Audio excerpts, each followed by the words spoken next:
Donc une première conférence sur connaître et agir pour la biodiversité marine, avec 2 grands établissements qui se sont retrouvés autour d'un partenariat renforcé pour faire encore mieux avec tout ce que l'on connaît et avec tout ce que l'on sait faire en termes de connaissances scientifiques, d'observation, de moyens d'introspection, etc. Bonjour, messieurs, dames, bonjour. Et donc je laisse la parole à Michel Pelletier, qui est le délégué maire de l'Office français de la biodiversité. Et ensuite, nous laisserons parler François Houillet, président directeur général de l'Ifremer, et Pierre Dubreuil, PDG de l'OFB. Ensuite, vous aurez 10 minutes de questions, donc préparez vos questions. On y va. Michel, à toi. Merci Sophia, bonjour à tous. Je suis très heureux d'être là ce matin pour vous présenter un peu le contexte de ce rapprochement entre 2 grands établissements chargés de la biodiversité et de la mer. Pour vous rappeler simplement que l'OFB, mais Pierre Dubreuil, le directeur général le dira aussi, a été créé le 1er janvier 2020. Et dès le mois de mars, nous organisions ensemble un colloque, ensemble. Donc vous voyez, les choses n'ont pas traîné. Le contexte, vous le connaissez malheureusement, les océans, l'océan mondial ne va pas très bien. Il est soumis à un certain nombre de pressions et maintenant les scientifiques sont tous à peu près d'accord sur ces pressions. Vous les connaissez aussi probablement. On a un sujet sur l'exploitation, la surexploitation des ressources vivantes, des sujets liés évidemment aux espèces invasives, en particulier par les eaux de ballast des navires, mais pas que. Le crabe bleu en Méditerranée fait l'actualité. Évidemment, les effets du changement climatique avec des conséquences importantes et spectaculaires sur les coraux. Pierre Dubreuil peut-être nous en parlera revenant de Polynésie française. Et puis, évidemment, des pollutions. Sur la diapo, on parle de pollution plastique, évidemment, parce que c'est la plus visible, mais évidemment, il y a des pollutions chimiques aussi qui sont très importantes et émergentes. Et puis, bien entendu, le problème de l'artificialisation, l'altération globalement des habitats, qu'ils soient benthiques ou pélagiques. Alors, pour répondre à ces pressions, je crois que les 2 dirigeants ont souhaité se parler assez vite, assez tôt. Et je vous le disais, un colloque a été organisé en mars 2020. Et ce colloque, qui a permis à un certain nombre de politiques, de scientifiques et puis de gestionnaires ainsi que d'associations de protection de la nature, ont permis de se parler et de fixer finalement 3 priorités. Vous les voyez à l'image. La première concerne l'observation. Je crois qu'on a encore des efforts à faire pour améliorer l'observation de l'océan. La deuxième conclusion, c'est que la recherche doit alimenter, doit armer l'expertise. L'expertise étant un métier bien connu à l'Office français de la biodiversité, parce que cette expertise nourrit elle-même les différentes politiques publiques de gestion et les gestionnaires d'aires marines protégées aussi. Et puis la troisième conclusion, finalement, ça a été de dire, je crois que M. Houillet, vous y tenez beaucoup, c'est de ce lien entre la recherche et la société pour assurer finalement ce continuum entre la recherche, l'acquisition de données. Avec ces données, on essaye de mieux comprendre ce qui se passe et avec le faire connaître, le faire partager à l'ensemble de nos concitoyens. Et puis, à la suite de ce colloque, ça c'était en mars 2020, on a travaillé un petit peu, les équipes, et puis en mars dernier, a été signé un nouvel accord de partenariat qu'on a appelé renforcé, parce qu'il est un peu nouveau dans son concept. Les dirigeants vous en parleront tout de suite, avec 5 axes majeurs. D'abord, mieux se connaître. Et c'est vrai qu'on a fait le constat que parfois les équipes étaient un peu dans leur couloir et de temps en temps, il faut aller se voir mutuellement et partager et se former. Premier constat. Deuxième axe, l'évaluation de l'état des écosystèmes. C'est un grand chantier. Évaluer l'état, la santé des océans, c'est quelque chose d'assez complexe et qui répond à des critères précis. Ensuite, améliorer le dispositif de suivi d'observation, j'en ai parlé, ça répond à cette priorité d'être meilleur sur l'observation des océans et d'engager des nouvelles technologies.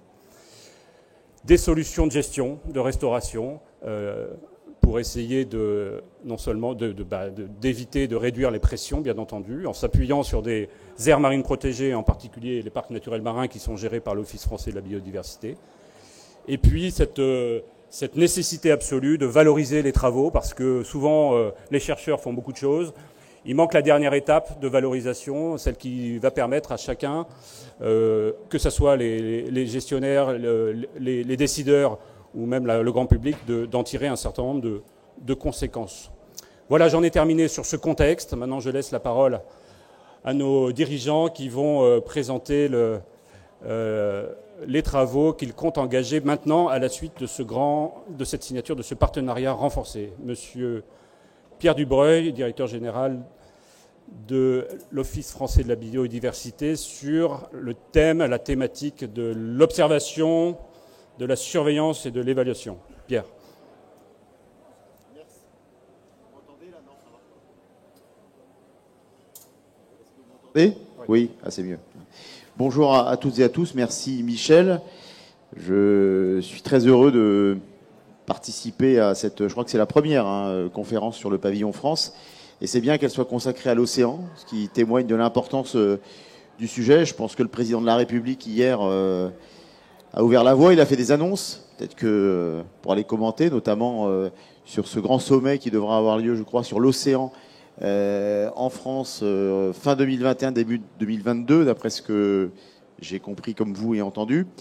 Ça montre que l'océan, c'est un enjeu majeur, évidemment, de survie de l'humanité, mais un enjeu de connaissance. Alors, je veux quand même, parce que là, je suis en train de voir l'assistance et je mesure le plaisir et l'importance de parler devant des spécialistes et des personnalités importantes qui connaissent la mer, qui connaissent le milieu marin. Je veux saluer Jean-Louis Etienne, qui nous fait le plaisir et l'honneur d'être ici parmi nous et qui, par ses activités et pour son futur projet, va hautement participer à mieux connaître l'océan et l'océan qui est ce grand inconnu quand même, qui, je pense que François va nous le dire, qui est quand même un milieu sans doute aquatique, terrestre, marin, des trois milieux le moins connu, ou en tout cas le plus susceptible d'être mieux connu. On va en dire deux mots, on s'y attelle.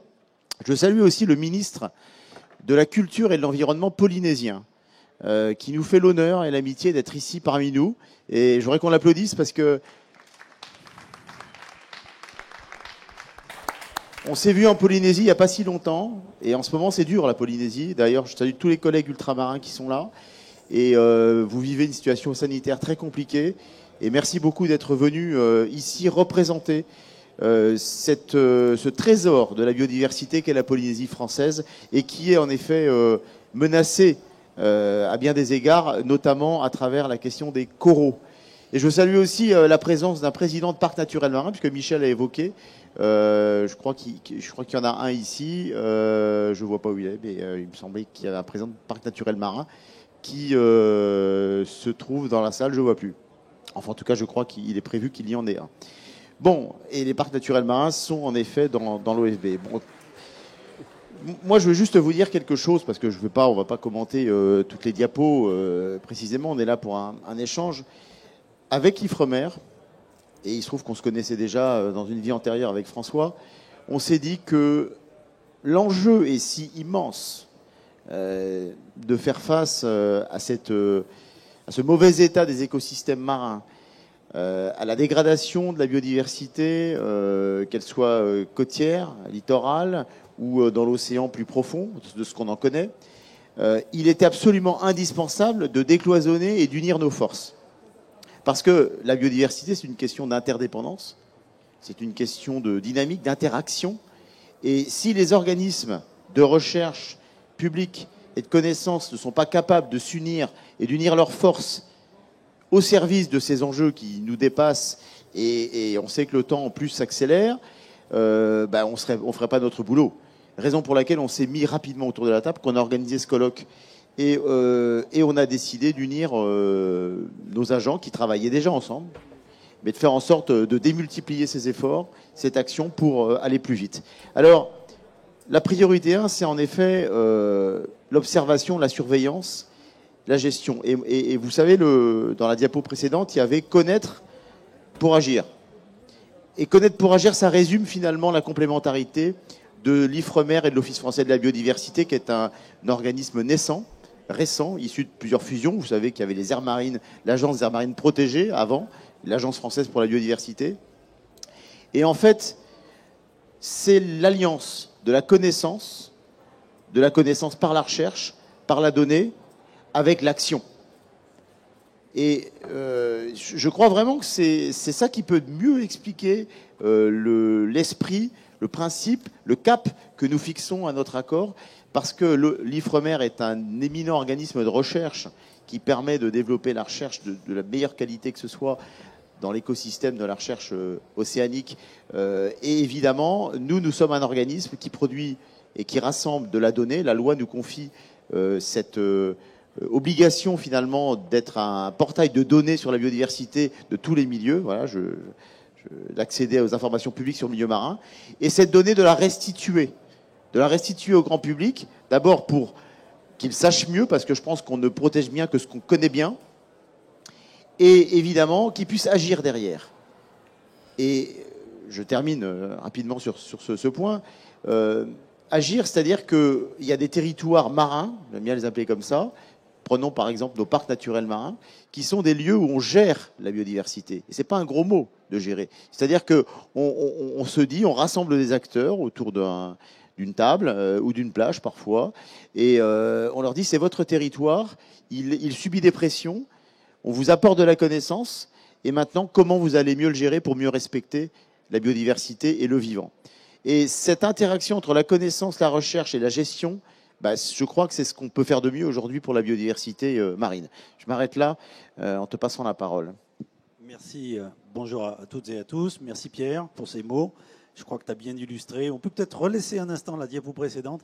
Tu as bien illustré effectivement le sens du partenariat.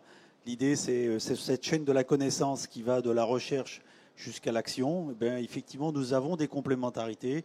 Nous avons des choses à faire ensemble. Il y a des moments où nous sommes spécifiques et puis il y a des moments où nous avons un impératif besoin de travailler ensemble. Et je pense que ce système d'information sur le milieu marin qui était illustré ici est un bel exemple parce qu'il est effectivement essentiel pour la mission de l'Office français de la biodiversité. Et puis il est parfaitement cohérent avec la mission d'un établissement de recherche publique qui doit s'inscrire dans des politiques de sciences ouvertes, de sciences tournées vers les citoyens. Et d'une certaine manière, voilà, nos données, et puis les vôtres, sont rassemblées, puis celles d'autres, sont rassemblées dans ce système et sont largement partagées. Je voudrais, puisque tu as signalé la présence de quelques personnes, signaler la présence de Vladimir Yabinin, qui est le secrétaire exécutif de la commission océanographique intergouvernementale, et puis la présence de Madame la députée Sophie Panonacle, qui préside le bureau du comité ou du Conseil national de la mer et du littoral. Voilà. Peut-être dans mon propos illustré en quelques diapos, 3, sur des projets particuliers, des choses que nous faisons ensemble ou que nous allons faire ensemble. Alors la première illustration, je ne vais pas rentrer dans le détail, c'est un sujet dont nous avons beaucoup entendu parler dans les périodes récentes, sur un sujet sur lequel l'Office français de la biodiversité est très impliqué, c'est la question des captures accidentelles de cétacés.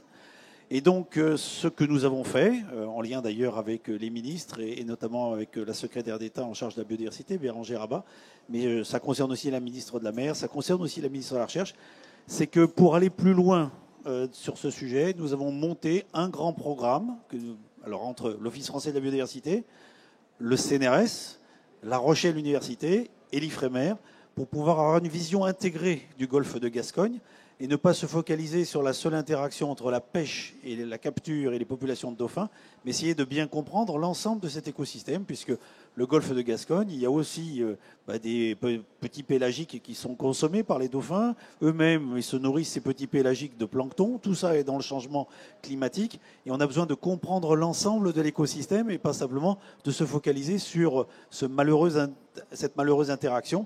Donc on a monté un grand programme que nous avons proposé maintenant aux différents ministres, et puis on va essayer de le mettre en œuvre dans les années qui viennent.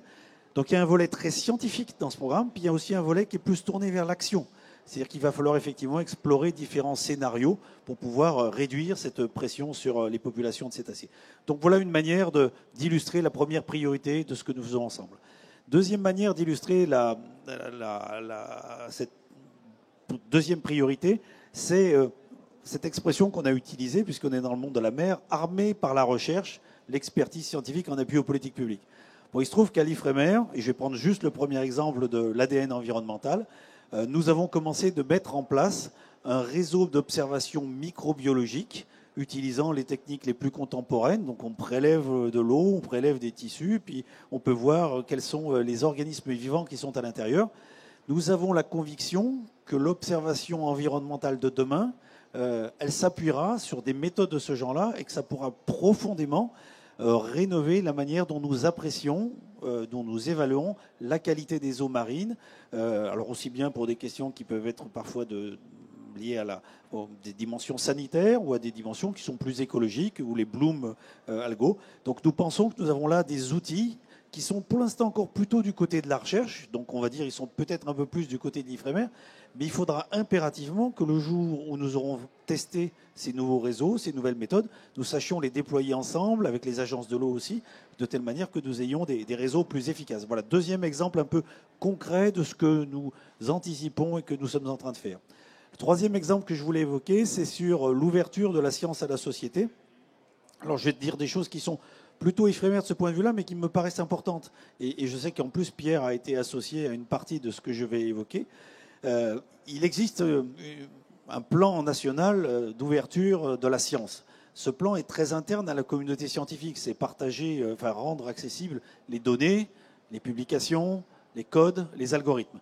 Mais ça, finalement, c'est au sein de la communauté scientifique. Et je crois que ce qui nous intéresse tous les deux, c'est au-delà de cette ouverture au sein de la communauté scientifique, c'est l'ouverture à la société, c'est le partage avec les associations, les citoyens, les entreprises, les collectivités, les décideurs.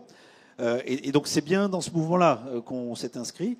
Et donc on a mobilisé récemment Pierre, je t'en remercie, pour la sélection des 20 membres qui vont faire partie du comité des parties prenantes de l'IFREMER. On a pris cette initiative et donc je sais qu'il y a par ailleurs un dispositif qui existe à l'Office français de la biodiversité pour être en prise avec la société. Mais nous avons donc créé un comité des parties prenantes qui va se réunir pour la première fois le 8 et le 9 novembre prochain. Et dans le comité qui nous a aidé à choisir les associations, on a eu 110 candidatures, hein, les associations, les élus, les gestionnaires de milieux marins, les entreprises, les citoyens, il fallait avoir un grand témoin. Et donc Pierre nous a fait l'amitié de participer à ce processus de sélection avec quelques autres. Et voilà. Et donc je crois que cette question du lien entre recherche et société, c'est vraiment quelque chose qui est essentiel pour nous. Et pour terminer, on avait presque une minute de retard tout à l'heure en arrivant. Mais c'est parce qu'on était en train de présenter à la ministre de la Recherche qui visite ce congrès aujourd'hui. On lui présentait une pièce de théâtre qui est une pièce de théâtre sur l'immersion dans les grands fonds. Et ça fait aussi partie, cette dimension culturelle, de ce qu'on peut appeler le lien science-société. Voilà, je crois qu'on voulait illustrer, Pierre et moi, l'ensemble des choses qu'on essaye de faire depuis 2019 pour faire court, et puis d'abord le 12 mars 2020, de nouveau le 11-12 mars 2021, et puis maintenant. Donc en 18 mois, on avance. Merci François. Si tu permets, sur cette priorité 3, je voudrais insister, parce qu'en effet, l'interaction entre nos deux établissements est fondamentale, mais ici, on est au congrès mondial de l'UICN. Moi, je pense qu'on doit absolument dépasser le cercle des experts. Ici, évidemment, il y a 3000, 4000 experts connaisseurs, sachant la biodiversité. Mais il nous faut embarquer l'ensemble de la société. Et ce lien entre science et société est absolument crucial si on veut réussir les défis évoqués hier par le président de la République et les différents intervenants et être juste à la hauteur un peu des enjeux et de l'urgence.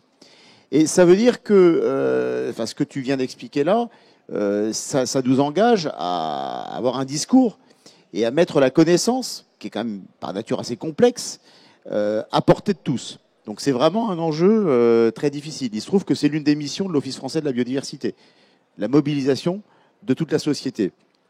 Et il y a un exemple, moi, d'enjeu qui me semble fondamental et qui est très cher aussi à Ifremer et à François, c'est ce lien entre la terre et la mer. Tu parlais de la collaboration avec les agences de l'eau. Mais on a absolument besoin, je crois que la conscience progresse, je crois que la connaissance progresse, notamment sur la question des plastiques et des pollutions diffuses, de montrer à quel point la mer commence sur la terre et que ce qui se passe en mer vient de la terre, notamment pour les questions des pollutions plastiques, ça commence à entrer dans les esprits. Et les aires marines éducatives, par exemple, que nous mettons en place, que nous gérons, il y en a des aires éducatives, il y en a 300 en France aujourd'hui. Avec l'éducation nationale, on y travaille. Alors, d'ailleurs, avec des scientifiques de l'Ifremer, selon les lieux ou en Bretagne ou ailleurs, sur certaines façades, ça nous permet de favoriser ce lien entre sciences et société et de le faire à tous les niveaux, et notamment au niveau des écoles et au niveau des plus jeunes, qui sont des influenceurs des générations qui les précèdent. Donc ça, c'est absolument, moi je crois que c'est l'enjeu crucial qui nous réunit et qui est au cœur de nos missions, et qui fera peut-être, je l'espère, que la liste rouge, là on va avoir des réunions sur la liste rouge de l'UICN, comprendra moins d'espèces marines à l'avenir, parce que franchement, en ce moment, là, on va le voir pendant ces quelques journées, les nouvelles qu'on va avoir sont pas quand même très très bonnes sur certains groupes d'espèces. Je m'arrête là. Histoire. Vous m'entendez? Voilà. Bon, si vous avez des questions, moi je voudrais réserver un peu de questions à la salle, si vous avez quelques envies de dire, d'exprimer, de poser. Profitez-en, vous avez François Houillet et Pierre Dubreuil aujourd'hui. Donc si vous avez quelques questions, sinon... Oui, un micro s'il vous plaît, là-bas.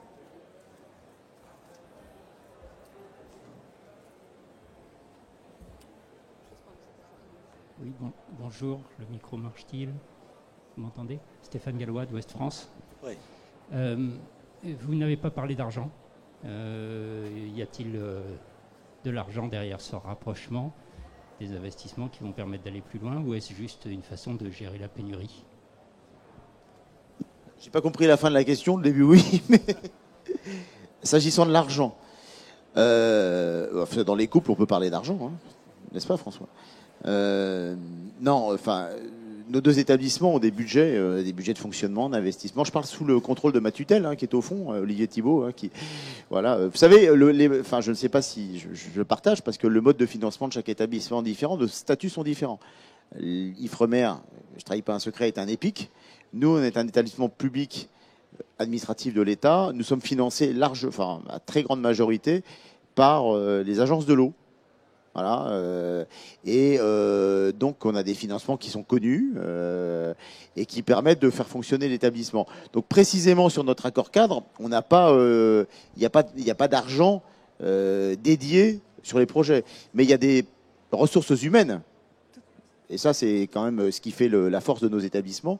Et les ressources humaines, ce qui s'implique dans ces projets et dans ces priorités que nous venons d'énoncer tous les deux, et qui développent beaucoup de temps finalement, et qui consacre beaucoup de temps.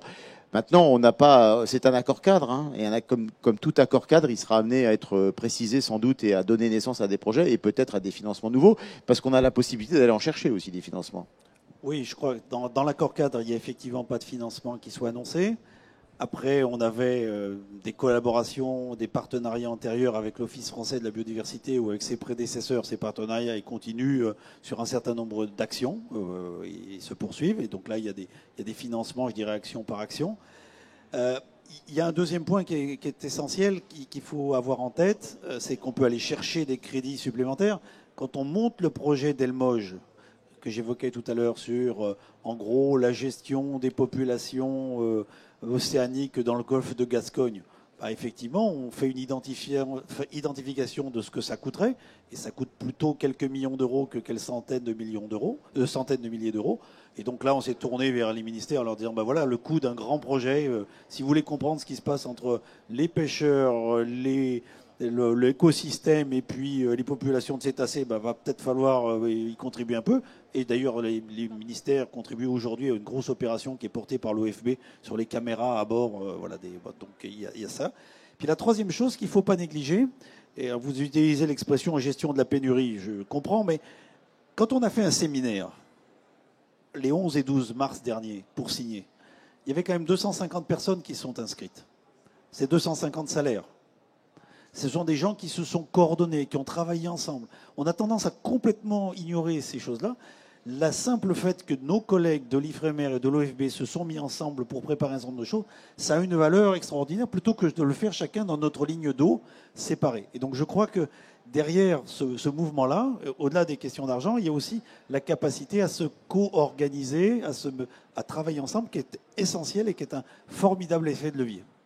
Et pour compléter ce que tu viens de dire, le projet sur l'observation des captures accidentelles de dauphins, c'est un projet qui, si je ne m'abuse, à peu près 2 millions d'euros, financé par l'État, avec à la fois le ministère de la Transition écologique et le ministère de la Mer. Donc ça, typiquement, c'est un projet qui nous rassemble et que François a évoqué, qui est financé par l'État. Donc il y a de l'argent.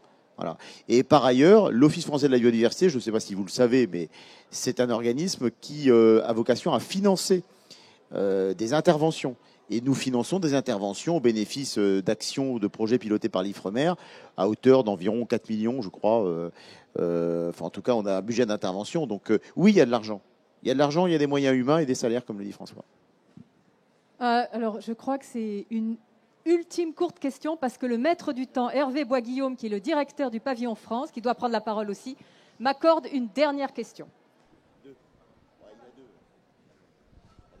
Éric Levert, le directeur interrégional de la mer. Je voulais juste une intervention pour avoir vos commentaires sur l'annonce du président de la République hier sur le renforcement des ZPF en Méditerranée, le passage de 0,5% à 5% à un horizon proche. Voilà, en quelques mots, vos orientations. Merci. Ça, je te laisse. Non, il est toujours difficile pour des fonctionnaires de commenter les annonces du président de la République. Hein. Vous savez, ça, c'est pas quelque chose, c'est pas un exercice que j'aime beaucoup. En plus, il y a un grand. Non, j'allais passer la patate chaude à François. Non, d'abord, moi, ça peut être qu'une bonne nouvelle. Hein. Attendez, je veux dire, passer les chiffres évoqués hier, c'est fois 25, hein, c'est ça, c'est quand même bon. C'est une excellente nouvelle. Après, c'est des organismes comme les autres qui devront les mettre en œuvre. Voilà, donc nous permettrait de digérer, d'ensuite de réfléchir à la déclinaison, mais c'est évidemment, ça montre l'ambition quand même et la prise de conscience. Voilà, c'est 5% de ZPF. Je pense que personne ne pourra dire que c'est une mauvaise nouvelle et que c'est une annonce pas ambitieuse. Je crois qu'il y a une dernière question, c'est ça? Une dernière question de Polynésie. Irana tout le monde, bonjour.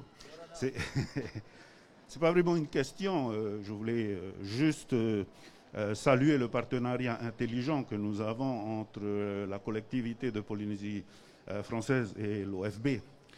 Vous avez évoqué, Pierre, le sujet des aires marines éducatives. Et c'est un projet que nous avons co-construit avec, à l'époque, l'Agence des aires marines protégées et aujourd'hui l'OFB. Et je crois que c'est important qu'un organisme comme l'OFB vienne soutenir les politiques publiques des collectivités, plutôt que d'imposer des objectifs qui ne sont pas les nôtres. Et c'est pour ça que je parle de partenariat intelligent. Je vais peut-être un peu choquer les gens quand je pense que lorsqu'on arrive à ce type de partenariat, c'est une forme de décolonisation.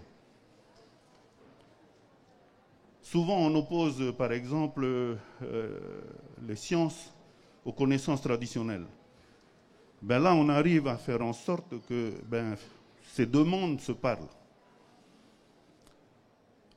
On ne peut pas balayer d'un revers de la main 2000 ans de connaissances, tout simplement parce qu'on a des diplômes. Là, ça, c'est la première chose. La deuxième chose, c'est que, encore une fois, les populations autochtones ont su plutôt bien gérer leur monde. Donc, lorsque l'on co-construit quelque chose ensemble de manière intelligente, finalement, ce qui se passe en Polynésie participe au rayonnement de la France. Et je crois que c'est aussi un exemple, ce partenariat avec l'OFB, c'est aussi un exemple pour d'autres organismes, d'autres partenariats qu'il faut co-construire dans cet objectif de construire encore une fois les choses ensemble. Voilà, je tenais à le dire publiquement. Merci beaucoup à vous. Merci beaucoup, Monsieur Houllier. Merci, Monsieur Dubreuil. Merci, Monsieur Pelletier. Pour celles et ceux qui sont intéressés par les sciences participatives, je vous invite à prendre place. On va essayer de vous séduire avec des films des interventions intéressantes autour de comment finalement, dans des démarches participatives, on peut embarquer des citoyens à accompagner des scientifiques sur des observations, des protocoles. Oui. Voilà, merci. Donc comment finalement des citoyens viennent s'embarquer dans des aventures scientifiques. Et dans une très brève introduction, ce que je voulais simplement vous dire, c'est qu'on ne fait pas ça tout seul. On a un groupe de 12 grands musées mondiaux, donc nous on représente le Muséum national d'histoire naturelle, mais on est un groupe de 12 musées qu'on appelle très pompeusement entre nous le G12. Ça vaut bien le G7 ou le G20. Et ce G12, c'est 6 grands musées européens, 6 musées nord-américains, canadiens et états-uniens. Et on partage nos expériences autour de ça. Et ce qui va vous être présenté aujourd'hui, ça va être aussi une réflexion qui est le fruit du travail du G12, avec des expériences qui sont assez différentes, parce qu'on est dans des contextes différents, dans des contextes culturels très différents. Alors sans surprise, on a plus de similitudes avec nos partenaires en Allemagne, en Belgique ou aux Pays-Bas. Mais par exemple, à San Francisco, aux États-Unis, ils sont face à un multiculturalisme de la Californie du Sud qui est très important et qu'il faut prendre en compte. Et comment finalement on peut partager ces expériences, comment eux-mêmes vivent la science participative et qu'est-ce qu'on peut mettre en commun. Donc c'est autour de tout cela qu'on va vous parler aujourd'hui. Alors malheureusement, nos partenaires du G12 n'ont pas pu être présents pour les raisons que vous imaginez, mais ils sont derrière une grande partie de tout ce qu'on va vous raconter. Et on va commencer par vous présenter un petit film autour de la science participative. Je rappellerai juste avant qu'on lance le film peut-être que le muséum s'est engagé en science participative dès le 19e siècle. Alors ça peut surprendre, mais il y avait un petit livret qu'on a redécouvert dans les archives du muséum qui expliquait aux voyageurs quelles observations ils pouvaient faire et comment ils pouvaient ramener ces observations, envoyer ces observations au muséum dès le 19e siècle et éventuellement ramener des spécimens. C'est comme ça par exemple que l'original du panda géant, du grand panda, est dans les collections du muséum depuis le 19e siècle. Il est arrivé de Chine et donc on a la référence du panda mondial. Les Chinois sont très jaloux, mais on le gardera. Donc c'était déjà un embryon de science participative. Et puis la science participative, on le fait avec des tas de partenaires, notamment des organisations non gouvernementales comme la Ligue de protection des oiseaux, avec qui on poursuit une aventure qui a maintenant 40 ans. Donc vous voyez que ce n'est pas nouveau. Mais je ne serai pas plus long parce que sinon je vais me faire disputer par mes voisines de gauche. Et donc on peut lancer le film.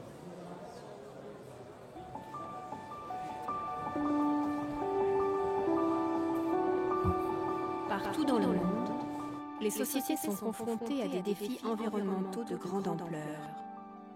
La rupture est majeure. Elle est marquée par le déclin des espèces, l'épuisement des ressources marines et du sol, ou encore la fragmentation des habitats et des écosystèmes. Ces défis environnementaux sous-tendent de grandes questions sociétales concernant la santé, l'alimentation, les aspects culturels ou la préservation de la vie et affectent l'avenir de notre planète. À la confluence des sciences naturelles et des sciences sociales, les muséums d'histoire naturelle sont particulièrement bien placés pour contribuer à relever ces défis. Dans les muséums d'histoire naturelle, scientifiques et citoyens ont toujours travaillé ensemble pour accroître nos connaissances sur la nature et valoriser le patrimoine naturel et culturel. C'est cette collaboration entre chercheurs et citoyens pour la production de connaissances scientifiques que l'on nomme science participative. Face aux défis environnementaux urgents, ces collaborations entre les scientifiques, le grand public, les décideurs politiques et les acteurs associatifs et institutionnels sont plus importantes que jamais. En associant la recherche et le public d'une manière nouvelle et proactive, les sciences participatives ont un potentiel unique pour produire de nouvelles connaissances, pour engager les citoyens et leur donner les moyens d'agir. De tels projets se développent aujourd'hui dans un grand nombre de disciplines. Anthropologie, archéologie, études du patrimoine, astronomie, géologie, écologie, biologie. Plusieurs muséums à travers le monde se réunissent régulièrement pour partager informations et bonnes pratiques sur des questions communes. Les sciences participatives permettent de collecter des données en quantité ou en qualité qui seraient inaccessibles sans l'implication des citoyens en mobilisant des connaissances individuelles ou propres à un groupe d'acteurs et créant ainsi une forme d'intelligence collective. C'est aussi une source d'innovation pour l'expertise, les collections et la recherche, en renouvelant les pratiques, les méthodes et les enjeux. Dans une époque de multiplication des données, les sciences participatives permettent de construire, d'échanger ou de diffuser des connaissances entre acteurs scientifiques et non scientifiques. Elles contribuent ainsi à renforcer leurs connaissances et leur capacité à agir.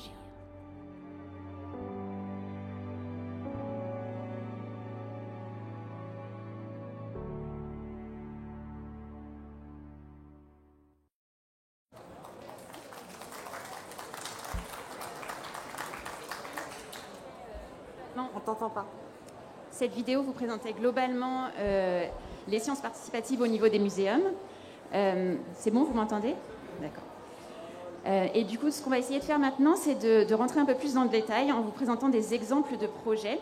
Donc, comme ça a été dit, ce sont des projets qui sont réalisés par le Muséum de Paris, mais aussi des collègues du Muséum du G12, à savoir les muséums de Berlin, le Muséum de Bruxelles, de Los Angeles et de Chicago. Et donc, on a réparti en fait ces exemples en 3 grandes catégories. Donc, il y a d'une part les projets qui contribuent à l'enrichissement des collections, des projets qui contribuent à faire des inventaires de biodiversité, et puis d'autres qui ont vraiment comme objectif de mobiliser et de sensibiliser plus largement les citoyens sur ces questions de biodiversité. Donc, du coup, pour la première partie, un premier projet nous est présenté par le Muséum à Bruxelles.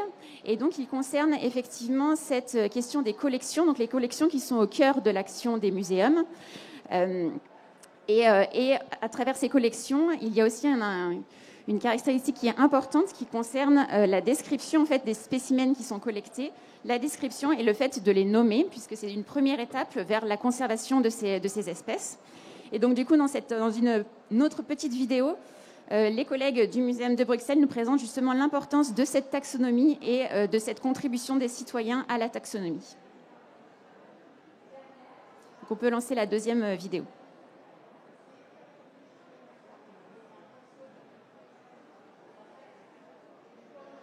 Qui devrait arriver prochainement, s'il vous plaît, la deuxième petite vidéo.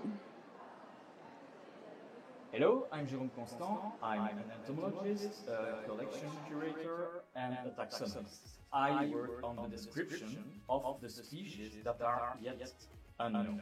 I do it together with Joachim Grosset. I've been working together with Jérôme for more than 10 years now, and I have a passion for stick insects. Our activity is to give a name to the species of insects. Maybe you wonder how we choose the name. A few years ago, I have described this species and I called it Pyrus azureus, Orestes bachmaiensis, Lumawipi, Orestes botot. We described several species of stick insects. But what actually is a description? The description of a new species is actually a new chapter in the Encyclopedia of the Biodiversity of the Earth. The more specimens we have, the more stable our description is. So it's important for us to receive that help from the citizen scientists to make our descriptions as complete as possible. They also help for the knowledge of the local fauna, for example, through platforms like iNaturalist. And they can also contribute by participating into BioBlitzes. During a BioBlitz, scientists and citizens work together to make an inventory of fauna at a nearby location. We collect specimens, examine them together, and mount them, and they end up in the scientific collection. Our institute is part of the European project EU Citizen Science. It's a platform where you can find trainings, resources, projects, and activities on citizen science from all over Europe. If you're interested in learning more about citizen science, go and visit our platform.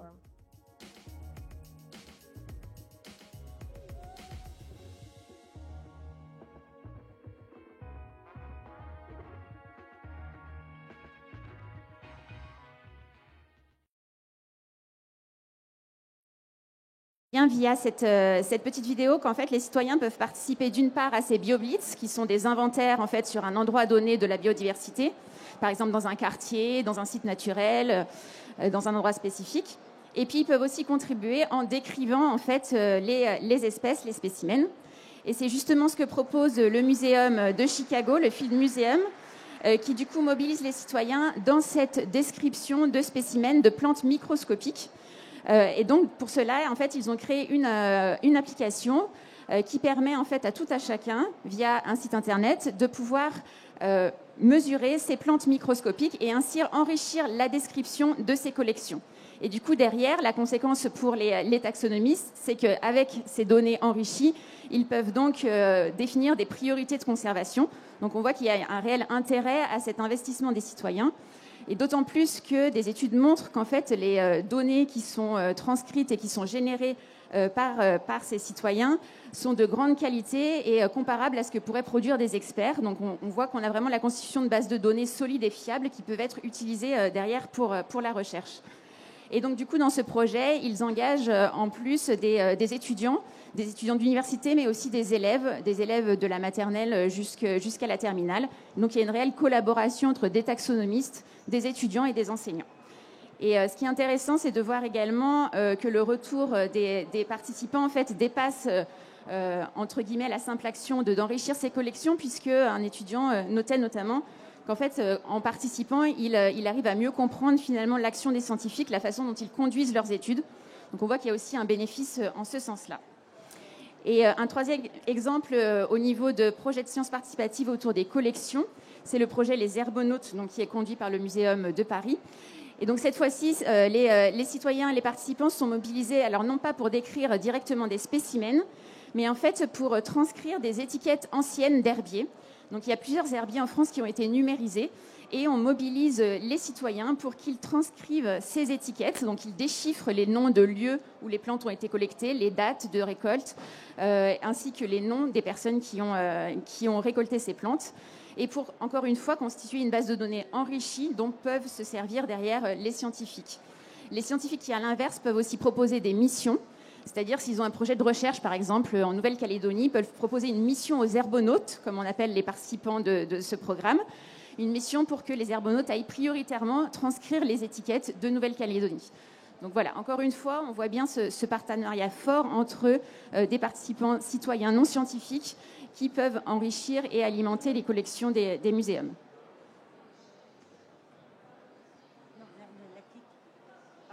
Merci. Donc, dans une deuxième partie, on va mettre en avant tout ce qui est autour des inventaires et puis du suivi de la biodiversité. Donc il faut savoir que ces données qui sont obtenues grâce aux sciences participatives, elles ne pourraient pas être obtenues autrement parce qu'elles concernent des larges territoires